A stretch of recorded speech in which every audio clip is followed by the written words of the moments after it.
la place de Sétour, ici, avant, il y avait une trentaine de platanes. Magali Della Suda est riveraine de la rue Amédée Saint-Germain qui longe les rails de la gare Saint-Jean. Elle se désole de la bétonisation du site. Moi, quand j'attendais le bus le matin, je voyais le soleil qui se levait, je voyais les petites maisons de Belsier. Et puis, progressivement, les maisons ont disparu, les propriétaires ont été expropriés, on a vu des tours. Camille Bardinet vit aussi rue Amédée Saint-Germain. Depuis des mois, elle voit son horizon changer du tout au tout, une perspective qui l'angoisse. Je crains le bruit des voitures et puis les immeubles très hauts juste devant chez moi où avant nous avions juste un mur en fait. Ce que dénoncent aussi les habitants, c'est une certaine opacité d'Euratlantique. Les seuls plans officiels que nous avons pu avoir sont ceux qui dataient de janvier 2019.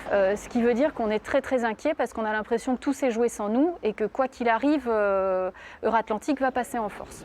Le collectif Amédée Saint-Germain est soutenu par Philippe Poutou et Loïc Prudhomme. Pour le député de la France Insoumise, le projet est raté.